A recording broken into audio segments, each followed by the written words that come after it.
नमस्कार दोस्तों। ज़िंदगी में हर कोई सफलता चाहता है। कोई अपने करियर में ऊंचाइयां पाना चाहता है, तो कोई अपने रिश्तों को मजबूत बनाना चाहता है और कोई पैसा और शोहरत कमाने का सपना देखता है, तो कोई संतुलित और खुशहाल जीवन जीने चाहता है। लेकिन सवाल यह है कि वास्तव में प्रभावशाली और सफल लोग बाकी लोगों से क्या अलग करते हैं। इसी सवाल का जवाब देती है स्टीफन आर कॉनवे की मशहूर किताब the 7 habits of highly effective people. यह किताब पहली बार 1989 में प्रकाशित हुई थी और तब से यह पूरी दुनिया में करोड़ों लोगों की ज़िंदगी बदल चुकी है। यह सिर्फ एक सेल्फ हेल्प बुक नहीं बल्कि एक लाइफ मैनुअल है जो हमें सिखाती है कि आदतों की ताकत से कैसे हम अपनी सोच, व्यवहार और नतीजे बदल सकते हैं। कॉनवे का मानना है कि सफलता किसी शॉर्टकट या ट्रिक का खेल नहीं है, बल्कि यह हमारे चरित्र और सिद्धांतों पर आधारित होता है। उनका विचार है कि अगर इंसान सही आदतें अपना ले तो वह अपने व्यक्तिगत जीवन, पेशेवर करियर और सामाजिक संबंधों को असाधारण सफलता पा सकता है। यह किताब हमें बताती है कि असली बदलाव बाहर से नहीं बल्कि अंदर से शुरू होता है। जब हम अपनी सोच बदलते हैं तो हमारी आदतें बदल जाती हैं। जब आदतें बदलती है तो हमारा व्यक्तित्व बदल जाता है और जब व्यक्तित्व बदलता है तो हमारी पूरी ज़िंदगी बदल जाती है। स्टीफन कॉनवे ने इन 7 आदतों को 3 बड़े हिस्सों में बांटा है। Private victory. पहले 3 आदतें हमें यह बताती है कि हमें अपने आप पर कैसे नियंत्रण पाना है। 1 प्रोएक्टिव बनना। 2 अपने जीवन का विजन तैयार करना। 3 और ज़रूरी कामों को प्राथमिकता देना। जब हम खुद पर जीत हासिल कर लेते हैं तभी हम आगे बढ़ सकते हैं। 2 पब्लिक विक्ट्री। दूसरों के साथ विजय। अगली 3 आदतें इस पर ध्यान देती है कि हम अपने रिश्तों और समाज में कैसे सफल हो सकते हैं। 1 विन विन सोचना। 2 पहले समझना फिर समझाए जाना। 3 और सिनर्जी यानी मिलकर कुछ नया और बेहतर बनाना। हमें यह सिखाती है कि अकेले जीतने से ज़्यादा बड़ी जीत साथ में जीतने में है। रिन्यूअल आत्मविश्वास। 7वीं आदत है शार्पन द सॉ यानी खुद को लगातार बेहतर बनाने रहना। हमें याद दिलाती है कि अगर हम लंबे समय तक प्रभावशाली बने रहना चाहते हैं तो हमें अपने शरीर, मन और आत्मा को रिचार्ज करना जरूरी है। कॉनवे कहते हैं कि यह आदतें केवल पढ़ने से नहीं बल्कि जीने के लिए है। जब इन्हें अपनाया जाए तो यह हमारे जीवन का हिस्सा बन जाती है। यह किताब हमें एक ऐसा फ्रेमवर्क देती है जिसे हम रिएक्टिव यानी हालात पर निर्भर रहने वाले इंसान से प्रोएक्टिव यानी खुद अपनी ज़िंदगी का मालिक बनने वाले इंसान में बदल जाते हैं। संक्षेप में कहा जाए तो 7 habits of highly effective people एक ऐसी किताब है जो हमें सतही सफलता से आगे लेकर जाकर स्थायी सफलता और आत्मसंतोष की ओर मार्गदर्शन करती है। यह हमें याद दिलाती है कि असली ताकत हमारे चरित्र और सिद्धांतों में नहीं बल्कि और वही हमें जीवन में हर क्षेत्र में प्रभावशाली बनाती है। तो दोस्तों, अगर आप भी यह जानना चाहते हैं कि दुनिया के सबसे प्रभावशाली लोग किन आदतों को अपनाकर अपने जीवन को सफलता और संतुलन से भरते हैं, तो यह किताब आपके लिए है। Chapter 1 be productive. सक्रिय रहो, क्रियाशील नहीं। स्टीफन कॉनवे की पहली आदत बी प्रोडक्टिव पूरी किताब की नींव है। इसका सीधा सा अर्थ है कि हमें अपने जीवन की जिम्मेदारी खुद लेनी चाहिए, न कि हालात, परिस्थितियों और दूसरों के व्यवहार पर निर्भर रहना चाहिए। ज़्यादातर लोग प्रतिक्रियाशील रिएक्टिव तरीके से जीते हैं, मतलब वे अपनी भावनाओं और क्रियाओं को पूरी तरह से बाहरी चीज़ों पर आधारित कर देते हैं। जैसे मौसम खराब है तो मूड खराब हो गया, बॉस ने डांट दिया तो दिन बेकार हो गया, या किसी ने तारीफ कर दी तो खुशी बढ़ गई। यानी उनकी पूरी जिंदगी बाहरी हालत के हिसाब से ऊपर नीचे होती रहती है। लेकिन एक प्रोएक्टिव इंसान बिल्कुल अलग सोचता है। वह मानता है कि मेरी ज़िंदगी की जिम्मेदारी मेरी है। हालात चाहे जैसे भी हो, मुझे कैसी प्रतिक्रिया देनी है ये मेरे हाथ में है। रिएक्टिव वर्सेस प्रोएक्टिव का फ़र्क। रिएक्टिव लोग अक्सर मैं कुछ नहीं कर सकता, ऐसा ही होता है, उसकी वजह से मैं दुखी हूँ जैसे वाक्य बोलता है। प्रोएक्टिव लोग कहते हैं मैं चुनाव कर सकता हूँ, मैं स्थिति बदल सकता हूँ, मैं जिम्मेदार हूँ। कन्वे इसे फ्रीडम ऑफ चॉइस कहते हैं। इंसान के पास ताकत है कि वह हालात और अपनी प्रतिक्रियाओं के बीच जिम्मेदारी का चुनाव कर सकता है। यही असली शक्ति है।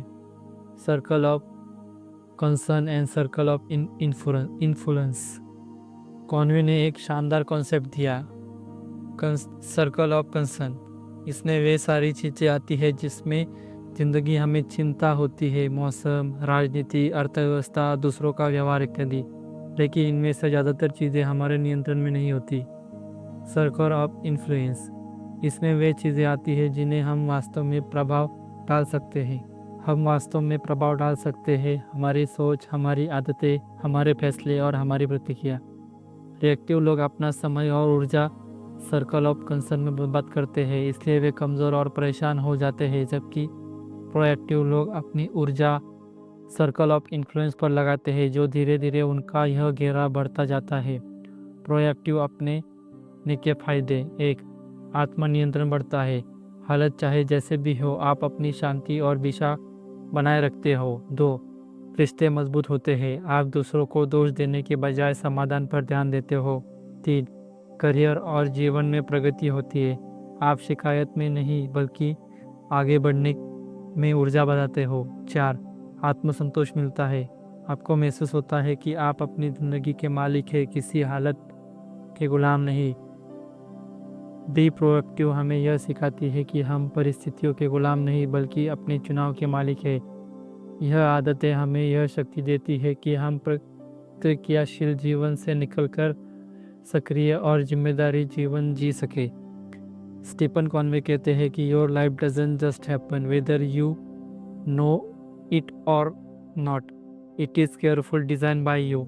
यानी आपकी ज़िंदगी अपने आप नहीं बनती बल्कि अपने चुनाव या कार्य से बनती है। अगर आप इस आदत को अपनाना चाहते हैं तो अगली बार जब कोई चुनौती आए तो खुद से पूछे, मैं कैसे प्रतिक्रिया दूँ जिससे हालात पर मेरा नियंत्रण रहे। यही सवाल धीरे धीरे आपको रिएक्टिव से प्रोएक्टिव इंसान बना देता है। Chapter 2, beginning with the and in mind. अंत को ध्यान में रखकर शुरुआत करो। स्टीफन कॉन्वे की दूसरी आदत हमें एक बेहद और गहरा व्यवहारिक सबक देती है। हमेशा अपने जीवन के अंत को ध्यान में रखकर शुरुआत करो। इसका अर्थ यह है कि किसी भी काम, लक्ष्य या जीवन की योजना बनाते समय हमें सोचना चाहिए कि आखिर हमें कहाँ पहुंचना है। ज़्यादातर लोग बिना स्पष्ट दिशा के ज़िंदगी जीते हैं। वे रोज़मर्रा के कामों में इतना उलझ जाते हैं कि बड़ी तस्वीर भूल जाते हैं। लेकिन यदि आप आपके जीवन में सच में सफलता और संतोष चाहिए तो पहले अपने गंतव्य को तय करें, मतलब डेस्टिनेशन को तय करें। आदत का सार। कॉन्वे कहते हैं हर चीज़ 2 बार बनती है। आदत का सार। कॉन्वे कहते हैं कि हर चीज़ 2 बार बनती है। 1. पहली बार मानसिक रूप से, जब आप अपने दिमाग में लक्ष्य और दृष्टि तय करते हो। 2. दूसरी बार वास्तविकता में, जब आप उसे व्यवहार में उतारते हैं। अगर मानसिक योजना साफ है तो वास्तविक जीवन में बिखरा हुआ होगा। इसलिए सही दिशा के लिए ज़रूरी है कि हम हर कदम का एंड गोल पहले से तय करें। एक सोचने योग्य प्रयोग। कॉन्वे एक बहुत गहरा प्रयोग समझाते हैं। कल्पना कीजिए कि आप अपने अंतिम संस्कार में मौजूद हैं। वहाँ आपके परिवार, मित्र, सहकर्मी और समाज के लोग बैठे हैं। आप सोचिए कि आपके बारे में क्या कहे यह आप चाहते हैं। क्या आप चाहते हैं कि लोग कहे यह व्यक्ति ईमानदार था? क्या आप चाहते हैं कि वे कहे इससे ने परिवार को समय दिया? क्या आप चाहते हैं कि वे कहे यह इंसान समाज के लिए उपयोगी था? यह अभ्यास हमें अपनी असली मूल प्रणाली और जीवन में सही उद्देश्य जोड़ता है। आदत को लागू करने के तरीके। 1. पर्सनल मिशन स्टेटमेंट लिखें। अपने जीवन के मूल्य और उद्देश्यों को स्पष्ट शब्दों में लिखिए। यह आपके लिए कंपास का काम करेगा। 2. लॉन्ग टर्म गोल तय करें।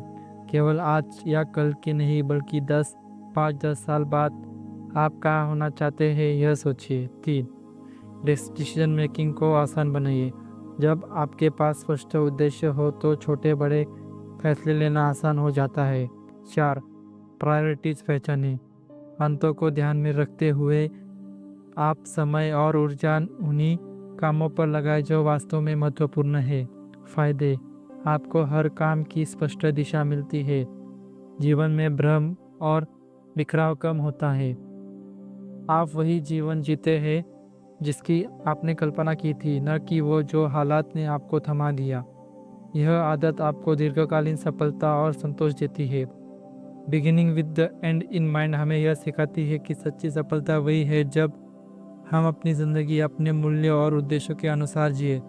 अगर हम अंत को ध्यान में रखकर शुरुआत करेंगे तो हमारा हर कदम हमें मंजिल की ओर ले जाएगा और ज़िंदगी हम सच में इच्छा रख सकते हैं। स्टीफन कॉनवे कहते हैं कि if the ladder is not leaning against the right wall, every step we take just get us to the wrong place faster. यानी अगर सीढ़ी गलत दीवार पर टिकी है तो जितनी तेज़ी से चढ़ेंगे उतनी ही जल्दी गलत जगह पहुंच जाएंगे।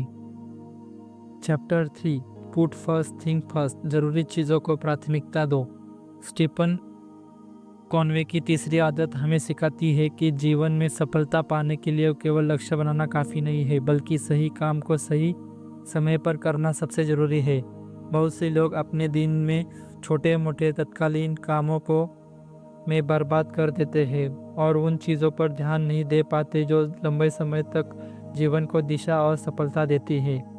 आदत का मूल सिद्धांत: कॉनवे समय प्रबंधन को समझाने के लिए एक टाइम मैनेजमेंट मैट्रिक्स का प्रयोग करते हैं। इसे 4 खंड में होता है। 1, महत्वपूर्ण और तत्कालीन, जैसे डेडलाइन पूरी करना, संकट या आपातकाल की स्थिति। 2, महत्वपूर्ण लेकिन तत्कालीन नहीं, जैसे योजना बनाना, स्वास्थ्य का ध्यान रखना, रिश्ते मजबूत करना, खुद का विकास करना। 3, तत्कालीन लेकिन महत्वहीन, जैसे बिना मतलब का फ़ोन कॉल्स, दूसरों की प्राथमिकताएं। 4, न तो महत्वपूर्ण न तो तत्कालीन, जैसे सोशल मीडिया पर समय बर्बाद करना, बेकार की गपशप। कॉनवे के अनुसार हमें अपनी ज़्यादातर ऊर्जा क्वाड्रेंट 2, महत्वपूर्ण लेकिन तत्कालीन नहीं, में लगानी चाहिए। यही वह क्षेत्र है जो भविष्य की बड़ी सफलता और संतोषों की नींव रखता है। इसका मतलब क्या है? अगर आप सिर्फ तत्कालीन कामों में फंसे रहते हैं तो आप हमेशा तनाव और भागदौड़ में जीते हो। अगर आप समय का निवेश सही जगह पर करते हो तो आप लंबी समय अवधि में शांति, संतुलित और प्रभावी बनते हो। इस आदत को अपनाने के तरीके: साप्ताहिक योजना बनाएं, केवल दिन भर के काम न करें बल्कि हफ्ते के बड़े लक्ष्य तय करें। 2, रोल्स एंड गोल्स पहचानें, आप जीवन में किन किन भूमिकाओं जैसे परिवार, करियर, स्वास्थ्य को निभा रहे हैं और उनमें आपके लक्ष्य क्या है। 3, न कहना सीखें, बेकार की मीटिंग्स, फालतू कामों और बिना प्राथमिकता वाले कामों को न कहना बहुत ज़रूरी है। 4, पहले महत्वपूर्ण काम करें, दिन की शुरुआत उसी काम से करें जो आपके बड़े लक्ष्य से जुड़ा है। फायदे: तनाव कम होता है क्योंकि आप अपने समय के मालिक बनते हो। जीवन और काम में संतुलन आता है। आप छोटी छोटी बाधाओं में नहीं फंसते बल्कि बड़े परिणाम लाने वाले कामों पर ध्यान देते हो। यह आदतें आपको रिएक्शन मोड से निकालकर क्रिएशन मोड में ले जाती है।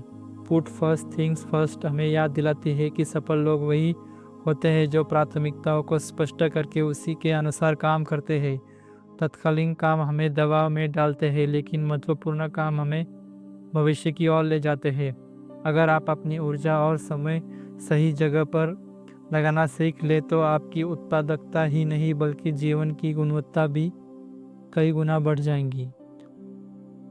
चैप्टर 4, थिंक विन विन, सबके लिए जीत की सोच रखें। स्टीफन कॉनवे की चौथी आदत हमें यह सिखाती है कि असली सफलता सिर्फ तभी नहीं है जब हम जीते बल्कि तब होती है जब सामने वाला भी जीते का अनुभव करे। यानी हर रिश्ते, हर डील और हर परिस्थिति में हमें ऐसा समाधान ढूंढना चाहिए जिसमें दोनों पक्षों को लाभ हो। आदत का मूल सिद्धांत: ज़्यादातर लोग सोचते हैं कि सफलता का मतलब है अगर मैं जीतता हूँ तो दूसरा हार जाएगा, विन लॉस, लेकिन यह मानसिकता लंबे समय तक रिश्तों या सहयोग को नष्ट कर देती है। कॉनवे इसके विपरीत विन विन सोच की सलाह देते हैं।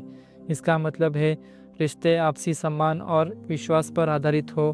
फैसले ऐसे हो जिसमें दोनों पक्ष संतुष्ट हो। यह मानसिकता साझेदारी और सहयोग को जन्म देती है। विन विन क्यों ज़रूरी है? एक, रिश्ते मजबूत होते हैं जब आप सामने वाले को भी सम्मान और फायदा देते हो तो विश्वास बढ़ता है। 2, दीर्घकालीन सफलता। आपातकालीन जीत हार वाली सोच का अंत में रिश्ते बिगाड़ देती है, लेकिन विन विन स्थायी परिणाम देती है। 3, सकारात्मक माहौल। इससे लोग अधिक उत्साह और सहयोग से काम करते हैं। विन विन अपनाने के तरीके। एक, अबंडेंस मेंटालिटी। यह माने कि सफलता और अवसर सबके लिए पर्याप्त है। 2, म्यूचुअल बेनिफिट। हर निर्णय में देखें कि दोनों का क्या फायदा हो सकता है। 3, संचार। दूसरों की ज़रूरतों और चिंताओं को ध्यान से सुने और समझे। 4, ईमानदारी। अपनी बातों और मूल्यों पर कायम रहे लेकिन सामने वाले के हित को भी शामिल करें। 5, क्रिएटिव सॉल्यूशन। कभी कभी दोनों की जीत के लिए नए और अनोखे रास्ते निकालने पड़ते हैं। विन विन वर्सेस अन्य सोच। विन लूज, मैं जीतूं तू हारे, प्रतिस्पर्धा, अहंकार और रिश्तों में दूरी। लूज विन, मैं हारूं तुम जीतो, आत्मविश्वास की कमी और दबाव। लूज लूज, दोनों हारे, नकारात्मक और बदलाव लेने वाली मानसिकता। विन विन, दोनों जीते, विश्वास, सहयोग और स्थायी सफलता। फायदे, टीम वर्क और सहयोग बढ़ता है, व्यक्तिगत और पेशेवर रिश्ते मजबूत होते हैं, समस्याओं का समाधान जल्दी और प्रभावी ढंग से होता है। यह आदत दीर्घकालीन विश्वास और सफलता की नींव रखती है। थिंक विन विन सिर्फ एक रणनीति नहीं बल्कि जीवन जीने का दृष्टिकोण है। जब हम दूसरों को प्रतियोगिता नहीं बल्कि सहयोगी मानते हैं तब असली सफलता सामने आती है। असली प्रभावी इंसान वही है जो हर रिश्ते और मौके में दोनों के लिए जीत की स्थिति पैदा होती है। Chapter 5, seek first to understand then to be understood. पहले समझो फिर समझा ए जाओ। स्टीफन कॉनवे की 5वीं आदत हमें यह सिखाती है कि प्रभावी संचार की जड़ सुनने की कला में छिपी होती है। ज़्यादातर लोग बातचीत के दौरान सच में समझने की कोशिश करते हैं बल्कि सिर्फ अपना जवाब देने की तैयारी करते हैं। यही कारण है कि रिश्तों में टकराव, गलतफहमियां और दूरी पैदा होती है। आदत का मूल सिद्धांत, पहले सामने वाले को पूरी तरह से समझो, उसके बाद ही खुद को समझाने की कोशिश करो। इसका मतलब है कि हमें सहानुभूति सुनने पर ध्यान देना होगा, यानी सिर्फ शब्द नहीं बल्कि सामने वाले की भावनाओं, दृष्टिकोण और अनुभव भी समझने होंगे। क्यों जरूरी है यह आदत? 1, रिश्ते मजबूत बनते हैं जब कोई महसूस करता है कि आप सच में इसकी बात समझ रहे हो तो विश्वास और जुड़ाव गहरा हो जाता है। 2, गलतफहमियां कम हो जाती है, ध्यान से सुनने से गलतफहमियां और विवाद घटते हैं। 3, प्रभावी समाधान मिलता है, जब आप पूरी तरह से समझते हैं तो आपसी समस्याओं के बेहतर और स्थायी समाधान मिलते हैं। 4, सम्मान बढ़ता है, यह आदत सामने वाले को यह महसूस कराती है कि उसकी राय की कद्र है। इसे अपनाने का तरीका। 1, इपेंथिक लिसनिंग, सहानुभूति सुनना, सिर्फ कान से नहीं बल्कि दिल से सुनना। 2, जज मत करो, सुनते समय तुरंत आलोचना या राय मत दो। 3, सवाल पूछो, समझने के लिए खुले प्रश्न पूछो ताकि सामने वाला विस्तार से अपनी बात रखे। 4, रिप्लाई एंड रिफ्लेक्ट, उनकी बात को दोहराकर और भावनाओं को समझकर सुनिश्चित करो कि आप सही समझ रहे हो। 5, फिर खुद को व्यक्त करो, जब सामने वाले की पूरी तरह से समझ महसूस करे तभी अपनी राय रखो। एक उदाहरण, मान लो किसी कर्मचारी को काम का दबाव ज़्यादा लग रहा है। अगर बॉस तुरंत कहे काम तो सबको करना पड़ता है, शिकायत मत करो, तो समस्या हल नहीं होगी। लेकिन अगर बॉस पहले सहानुभूतिपूर्वक सुने, मुझे लगता है कि तुम्हें समय की कमी और स्ट्रेस महसूस हो रहा है, सही कह रहा हूँ, तब कर्मचारी खुलकर अपनी बात रखेगा और दोनों मिलकर समाधान निकाल पाएंगे। फायदे, रिश्तों में गहराई और विश्वास पैदा होता है, टीम वर्क और सहयोग बढ़ता है, दूसरों की ज़रूरतों को समझकर सही फैसले लिए जाते हैं। यह आदत परिवार, रिश्तों और कार्यस्थल हर जगह जीवन को संतुलित करती है। Seek first to understand then to be understood हमें याद दिलाती है कि समझना बोलने से ज़्यादा शक्तिशाली है। जब हम दूसरों को पहले से समझने की आदत डालते हैं तो संवाद प्रभावी, रिश्ते गहरे और परिणाम सकारात्मक हो जाते हैं। असली प्रभावी इंसान वही है जो पहले दिल से सुने और फिर सम्मान के साथ अपनी बात रखे। चैप्टर 6 सिनर्जी सहयोग की शक्ति। स्टीफन कॉनवे की छठी आदत हमें सिखाती है कि जब लोग सहयोग और टीम वर्क की भावना के साथ काम करते हैं तो परिणाम अकेला काम करने से कहीं ज़्यादा बेहतर निकलते हैं। इसी है कॉनवे सिनर्जी कहते हैं। सरल शब्दों में 1+1=3 या उससे भी ज़्यादा। आदत का मूल सिद्धांत। सिनर्जी का मतलब है अलग अलग लोगों की ताकतों और विचारों को जोड़कर ऐसा समाधान निकलना जो किसी एक इंसान के अकेले सोचने से भी बड़ा और बेहतर हो। क्यों जरूरी है यह आदत? एक, अलग अलग नज़रिया जुड़ते हैं। हर व्यक्ति अलग अनुभव और सोच लाता है। जब सब मिलकर सोचते हैं तो नए और रचनात्मक समाधान निकलते हैं। 2, कमजोरियाँ ढक जाती है। जहाँ एक व्यक्ति कमज़ोर होता है वहाँ दूसरा अपनी ताकत से सहयोग कर सकता है। 3, विश्वास और एकता बढ़ती है। टीम वर्क से रिश्तों में मजबूती और सम्मान आता है। 4, नवाचार को बढ़ावा मिलता है। नए विचार और तरीके सामने आते हैं। सिनर्जी बनाने के तरीके। 1, डिफरेंस को स्वीकार करो। हर किसी की सोच और पृष्ठभूमि अलग होती है। उन्हें कमज़ोर नहीं बल्कि अवसर मानो। 2, ओपन माइंडेड रखो। यह मत सोचो कि सिर्फ तुम्हारा तरीका सही है। 3, रिस्पेक्टफुल कम्युनिकेशन। दूसरों की राय का सम्मान करो चाहे वह तुमसे अलग ही क्यों ना हो। 4, कॉमन गोल पर ध्यान दो। सभी मिलकर साधा उद्देश्य शेयर्ड विजन को पूरा करने की कोशिश करो। 5, विन विन सोच अपनाओ। हर कोई लाभ महसूस करे तभी असली सिनर्जी बनती है। उदाहरण, मान लो किसी कंपनी में मार्केटिंग टीम और प्रोडक्ट्स टीम आपस में मिलकर काम करती है। अगर दोनों अकेले काम करेंगे तो मार्केटिंग वाले सिर्फ विज्ञापन सोचेंगे और प्रोडक्ट्स वाले सिर्फ तकनीक। लेकिन जब दोनों मिलकर चर्चा करेंगे तो ऐसा प्रोडक्ट बन सकता है जो ग्राहक की ज़रूरतों भी पूरी करे और मार्केट में ज़बरदस्त तरीके से बिके। यह है सिनर्जी की ताकत। फ़ायदे, नए और बेहतर समाधान निकलते हैं। रिश्तों में विश्वास और सम्मान बढ़ता है। टीम वर्क और सहयोग से बड़े लक्ष्यों को आसानी से पाया जा सकता है। हर व्यक्ति को अपनी ताकत दिखाने का मौका मिलता है। सिनर्जी हमें यह सिखाती है कि अकेले हम तेज जा सकते हैं लेकिन साथ मिलकर हम दूर जा सकते हैं। जब लोग सहयोग की भावना से जुड़ते हैं तो न केवल बड़े लक्ष्य पूरे हो जाते हैं बल्कि नए अवसर और विकास की संभावनाएं भी खुलती है। असली प्रभावी इंसान वह है जो दूसरों की ताकत को जोड़कर एक ऐसा माहौल बनाता है जहां सब मिलकर जीतते हैं। Chapter 7 sharpen the saw. आरी को तेज करो। सेल्फ रिन्यूअल की आदत। स्टीफन कॉनवे की 7वीं आदत शार्पेन द सॉ हमें यह सिखाती है कि अगर हमें जीवन भर प्रभावशाली बने रहना है तो हमें अपनी आप को लगातार नवीकृत और सुधारते रहना हो। कहानी से समझें। मान लो एक लकड़हारा जंगल में पेड़ काट रहा है। वह घंटों भर आरी चलाता रहता है लेकिन पेड़ गिरने का नाम नहीं लेता। जब कोई उससे कहता है भाई आरी तेज कर लो, उससे जल्दी काम होगा, तो वह जवाब देता है मेरे पास समय नहीं है, मुझे तो पेड़ काटने हैं। असली समस्या यह नहीं है कि उसके पास समय नहीं है बल्कि यह है कि वह आरी तेज नहीं काम कर रही है।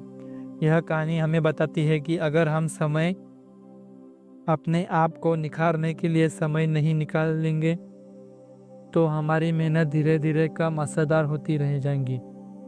आदत का मूल सिद्धांत। शार्पेन द सॉ का मतलब है अपने शरीर, मन, दिल और आत्मा को लगातार बेहतर करना, यानी खुद पर निवेश करना ताकि हम जीवन भर ऊर्जावान, संतुलित और प्रभावी रह सकें। 4 क्षेत्र जिन पर ध्यान देना जरूरी है। 1, शारीरिक नवीनीकरण, फिजिकल रिन्यूएबल। रोजाना व्यायाम करना, संतुलित आहार लेना, पर्याप्त नींद लेना, स्वास्थ्य का ध्यान रखना। 2, मानसिक नवीनीकरण, किताबें पढ़ना, नई चीज़ें सीखना, रचनात्मक काम करना, अपने दिमाग को चुनौती देना।